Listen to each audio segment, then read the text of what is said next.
The Kashmir files जैसी film के लिए लोकप्रिय संनिदेशक विवेक रंजन अग्निहोत्री इन दिनों अपनी आगामी फिल्म द बंगाल फाइल्स को लेकर काफी सुर्खियों में हैं। बीते दिनों कोलकाता में फिल्म ट्रेलर लॉन्च कार्यक्रम आयोजित किया गया, जहां जमकर हंगामा हुआ। निर्देशक के खिलाफ कई एफआईआर भी दर्ज हो चुकी है। विवेक अग्निहोत्री का कहना है कि फिल्म की रिलीज को लेकर उन्हें धमकियां मिल रही है। उन्होंने दावा किया कि उनके साथ साथ उनके परिवार को भी घसीटा जा रहा है। आपको बता दें, जहां अपनी फिल्म द बंगाल फाइल्स को लेकर बढ़ते विवाद के बीच निर्देशक विवेक रंजन अग्निहोत्री ने दावा किया है कि उन्हें फिल्म की रिलीज को लेकर धमकियां मिली है। जहां पर उन्होंने बता दें कि न्यूज एजेंसी से बात करते हुए जहां पर उन्होंने बताया कि विवेक अग्निहोत्री ने खुलासा किया उनके साथ साथ उनके परिवार को भी धमकियां मिल रही है। निर्देशक ने कहा, मेरी बेटी और बेटे को निशाना बनाया जा रहा है। उन्होंने मेरे परिवार को घसीटा है। द कश्मीर फाइल्स की रिलीज के बाद मेरे नाम पर 3 फतवे जारी किए गए हैं। तब से मैं अपने बच्चों के साथ कार में नहीं बैठा हूँ, एक बार भी नहीं। हमने साथ में कुछ भी नहीं किया है। मुझे द कश्मीर फाइल्स बनाने में इतनी परेशानी नहीं हुई जितनी इस फिल्म को बनाने में हो रही है। उन्होंने कहा कि मुझ पर हमला किया जा रहा है और एक तरह से सोशल मीडिया पर लीचिंग का शिकार बनाया जा रहा है। आपको बता दें, जब विवेक अग्निहोत्री ने अपनी बेटी और पत्नी सहित अपने परिवार को मिल रही धमकियों की निंदा की है। साथ ही कहा कि उनकी यह आगामी फिल्म बंगाली संस्कृति, संगीत और खान पान पर प्रकाश डालती है। बातचीत के दौरान विवेक ने फिल्म का शीर्षक the Delhi files Bengal chapter से बदलकर द बंगाल फाइल्स करने के बारे में खुलकर बात की है। उन्होंने बताया कि शुरुआत में पोस्टरों में मूल नाम का ही इस्तेमाल किया गया था और यह बदलाव गलतफहमी से बचने के लिए किए गए थे। विवेक अग्निहोत्री ने कहा कि जब मैं मार्च अप्रैल में पहली बार अमेरिका गया था तो मैंने फिल्म की नेटवर्किंग और मार्केटिंग शुरू की, क्योंकि मैं वहां शो करना चाहता था। जैसे ही मैंने न्यू जर्सी में अपना पहला भाषण दिया, वहां बहुत सारे लोग इकट्ठा हो गए। मैंने घोषणा की कि मेरी film the Delhi files Bengal chapter में आ रही है। उनमें से कई मेरे पास आए और पूछे कि क्या फिल्म सिख दंगों पर आधारित है या दिल्ली दंगों पर। मुझे एहसास हुआ कि कम्युनिकेशन की बहुत बड़ी समस्या थी। उन्होंने आगे कहा कि इसके बाद उन्होंने दर्शकों से संपर्क किया और द बंगाल फाइल्स को अंतिम रूप देने से पहले फिल्म के शीर्षक के लिए सुझाव लिए। वहीं पर बता दें कि जहां फिल्म द बंगाल फाइल्स 1940 के दशक के दौरान अविभाजित बंगाल में हुई सांप्रदायिक हिंसा पर आधारित है। ये फिल्म 5 सितंबर को सिनेमा घरों में रिलीज होगी। विवेक जी, बहुत बहुत शुक्रिया एनआई से बात करने के लिए। कंट्रोवर्सी से स्टार्ट करते हैं, तो बताइए क्या हुआ कलकत्ता में बंगाल फाइल्स को लेकर आपकी जो फिल्म आने वाली है। क्या हुआ कि कलकत्ता का पुलिस का ऑफिसर बोल रहा है कि आपने परमिशन नहीं ली थी, आप अपनी फिल्म का ट्रेलर वहां पे लॉन्च करने वाले थे, आपने परमिशन ली थी कि नहीं ली थी सर? अच्छा, मैं चलिए एक कॉमन सेंस की बात करते हैं। एक इंडिया के सबसे बड़े 5 स्टार होटल में आप कल्पना करिए कि इतना बड़ा एलईडी स्क्रीन लग रहा है और सारा प्रोग्राम चल रहा है, उसमें विजुअल चल रहे हैं और पूरा कलकत्ता का मीडिया 150-200 लोग बैठे हुए हैं, चलता हुआ प्रोग्राम।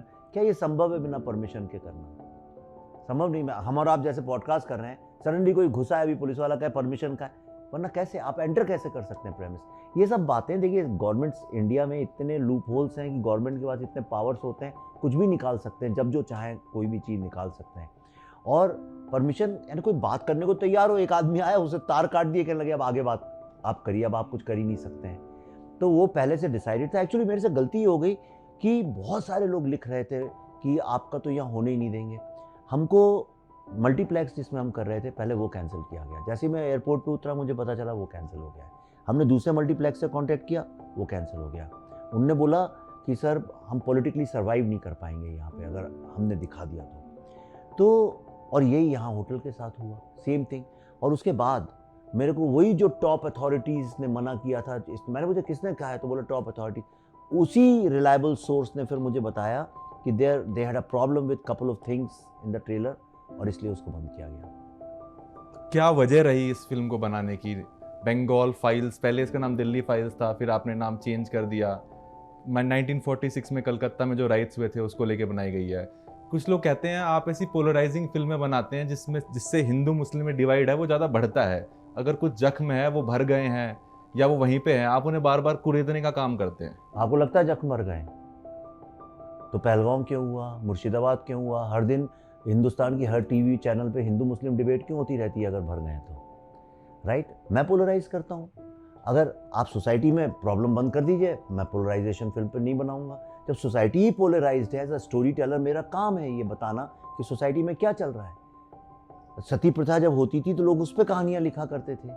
आज कास्ट बेस पे फिल्म बनती है क्योंकि फॉल्ट लाइन है हमारी। तो ये फिल्म बनाने का मकसद ये था। मैं एक आपको बात बताना चाहता हूँ कि इंसान की जो हिस्ट्री है 4-5 हज़ार साल की ह्यूमंस की, उसमें सबसे ज़्यादा परसिक्यूटेड और एनस्लेव्ड अगर कोई सोसाइटी है वो हिंदू सोसाइटी है, करेक्ट। लेकिन ये हिंदू जनरेशन, यंग जनरेशन को नहीं पता है। आपको एक भी ज्यू बच्चा ऐसा नहीं मिलेगा जिसको होलोकॉस्ट के बारे में नहीं पता। आपको एक भी ब्लैक बच्चा नहीं मिलेगा जिसको स्लेवरी के बारे में नहीं पता। आपको एक भी ऐसा जैपनीज बच्चा नहीं मिलेगा जिसको हिरोशिमा और नागासाकी के बारे में नहीं पता। आपको रवांडन बच्चा ऐसा नहीं मिलेगा जिसको रवांडन जेनोसाइड के बारे में नहीं पता। लेकिन हिंदू बच्चों को अपने ही हिस्ट्री के जेनोसाइड के बारे में नहीं पता। आपने भी अभी जैसे बोला, आपकी गलती नहीं है, मैं भी यही बोलता था ये फिल्म बनाने के पहले कि वो कलकत्ता में जो राइट्स हुई थी वो राइट्स नहीं थी, वो जेनोसाइड था। प्लैंड जेनोसाइड था। यस, प्लैंड अनाउंस्ड जेनोसाइड था बाय मुस्लिम लीग जिन्ना ने एक कॉल किया कि देखो प्रॉब्लम क्या था, डायरेक्ट एक्शन का कॉल किया जब पार्टीशन नहीं हो रहा था। एंड ही सेड कि इतना खून बहा दो सड़कों में कि डर के मारे ये लोग हमको पाकिस्तान दें। कलकत्ता उस वक्त कल्चरल कैपिटल थी, एक इंडस्ट्रियल कैपिटल थी वर्ल्ड की, इंडिया की नहीं। कलकत्ता बहुत इंपॉर्टेंट सिटी थी, लेकिन कलकत्ता में Hindu Muslim population marginally Hindu ज़्यादा थे। सो सुहरावर्दी जो वहाँ का चीफ मिनिस्टर था, उसने शहीद मीनार से अनाउंस किया 16 अगस्त को। 16 अगस्त रमज़ान का 8वां दिन था और उसने कहा आज के दिन बैटल ऑफ बद्र हुई थी। इस दिन 313 मोहम्मद साहब के साथ 313 लोगों ने बुत परस्त जो काफिर लोग हैं, बुत परस्त जो लोग हैं, उनको हराया था। हज़ारों की तादाद के लोग थे। तो उसने बोला कि इतना 2 दिन में इतना खून बहा दो कि डेमोग्राफी चेंज हो जाए, हमारी पॉपुलेशन बढ़ जाए। That was a declared thing. उसके पैम्फलेट्स रिकॉर्डेड है, हमारी फिल्म देखिएगा आप, सब चीज़ें ओरिजिनल हैं। पैम्फलेट्स रिकॉर्डेड है, उसकी स्पीचेस रिकॉर्डेड है, उसके डॉक्यूमेंट्स रिकॉर्डेड हैं। पुलिस ने जगह जगह लोगों को जाके, ये जो मुस्लिम गार्ड, जो यंग यूथ विंग था जो मुस्लिम गार्ड का, जिसको मुजीबुर रहमान ने लीड किया, उन्हें सारे पुलिस के तो आर्म्स और वेपन्स और ट्रक्स लेके घूम रहे थे सारी जगह पे। तो एक तरह से ट्रैप कर दिया गया हिंदू पॉपुलेशन को, उनको चारों तरफ से। थोड़ा पुशबैक करना चाहूंगा, लेकिन उस टाइम तो ब्रिटिश पुलिस हुआ करती थी ना 1946 के बाद। नहीं, अब ये देखिए, ये बात मैं आपको बताता हूँ। 24 थाने थे, 24 थानों में 22 थानों, चीफ मिनिस्टर तो ये था ना, 22 थानों में रातों रात ट्रांसफर करके मुस्लिम इंस्पेक्टर, थाना इंस्पेक्टर अपॉइंट किया गया। अब आप कहेंगे 24 में 22 क्यों, 2 में क्यों नहीं किया गया? बात बचे हुए क्योंकि 2 में एंग्लो इंडियन लोगों को रखा गया। बाकी की तमाम ऐसे अपडेट जानने के लिए बने रहिए हमारे साथ, देखते रहिए नेक्स्ट लाइव।